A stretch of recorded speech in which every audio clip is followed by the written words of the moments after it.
So today I'm going to be talking about a driver who I put as my biggest disappointment in my predictions video ahead of this season. Those of you who watched that video will know that I'm talking about Alexander Rossi. Rossi has been in IndyCar for 6 years with Andretti Autosport and has performed very well and proven to be a pretty quick driver at times. However, recently his results have fallen off big time and he doesn't necessarily look like the driver that we saw when he first entered the series. Growing up, Rossi was a huge fan of IndyCar, however his dream was always Formula 1 because unfortunately it's seen as the pinnacle of motorsport. Whether you like it or not, that's just true. There's nothing we can do about that. However, after unsuccessful attempts with Formula 1, Rossi moved over to IndyCar in 2016 and provided us with a pretty inspirational story, which I will get to later. But without further ado, let's have a look at, can Alexander Rossi return to form? So Alexander Rossi always showed some promising pace within junior motorsport, most notably in GP2, where he got 3 wins and finished second in the championship. However, unfortunately, due to Mano Marusha's pretty confusing F1 season, he only got the opportunity to race 5 races in the 2015 season and scored a best result of 12th at the Circuit of the Americas, which for those of you who don't watch F1 was pretty impressive for Marusha, or Mano at the time. It changed its name every 5 minutes. However, Formula 1 was a bit of a dead end for Alexander Rossi, so he moved to IndyCar in 2016. His season was pretty average for a rookie. I believe he finished 7th at the first oval of the season.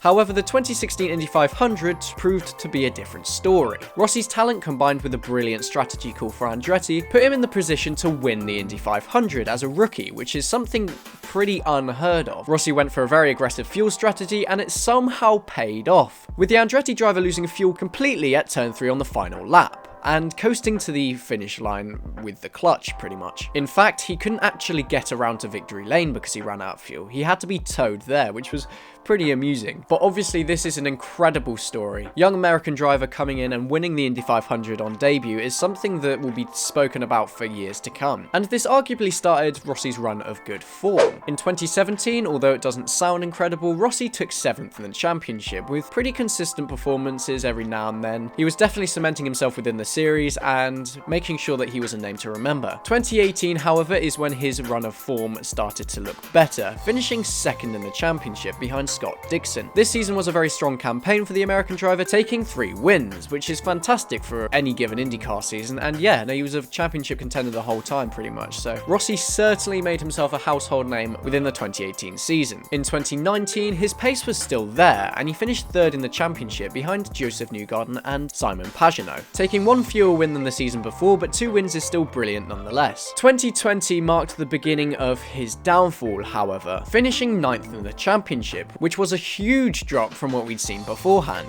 And 2021 was no better at all, finishing 1 position lower in 10th. So why did his pace fall off so substantially? Well, Andretti really didn't adapt to the aero screen very well whatsoever, and we saw all the Andretti cars kind of fall off in 2020, and unfortunately Rossi was a victim of this. However, there were little inconsistencies here and there, poor strategy calls, poor pace, poor race results. It just all went downhill ever so suddenly, and it's a shame for Rossi because obviously he was in the hunt for a championship, and with the way things are going, it looks incredibly unlikely that he'll be challenging for one again anytime soon. He's currently 13th in the championship in 2022 with a P20, a P27, a P8 and a P9. So you could say that recently his results have looked a little bit better, and he's not actually that far behind Colton Herta in the championship. However, what you must remember is Colton Herta has made 2 unforced errors and he's still ahead of Rossi so far this season. And I can't give you an answer to why he's so off the pace, because he seems absolutely fine in qualifying. In fact, Rossi's been in the Firestone Fast 6 numerous times this season. Andretti have just really struggled to put together a Sunday car, and it's something that we see pretty regularly and something that they really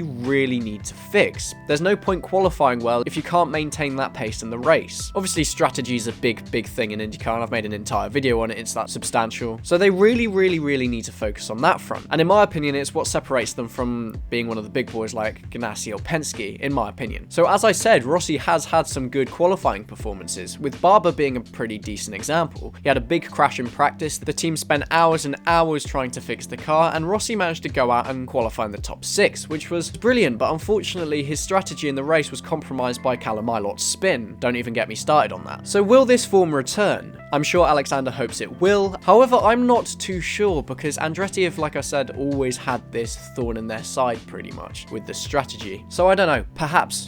However, I don't think Andretti is where we are going to see Rossi remain in the future. I think Rossi will look for a different team, such as McLaren, which is something that's been rumoured. However, there are no direct leads at the moment, but I think it could be incredibly likely to see either Felix Rosenqvist or Pato O'Ward replaced by Alexander Rossi if Pato goes elsewhere or Rosenqvist goes elsewhere. It could be a direct swap between Pato and Rossi, in all honesty, if Pato is going to have a future at Andretti in Formula 1. However, like I said, and like I always mention, this is just useless speculation, so God knows what could happen, we'll see when the time comes. So that is my verdict on Alexander Rossi. I believe his form could return, but not with Andretti. If you all enjoyed this video, please subscribe to the channel, and I will see you all in the next one. But until then, take care, and thank you very much for watching.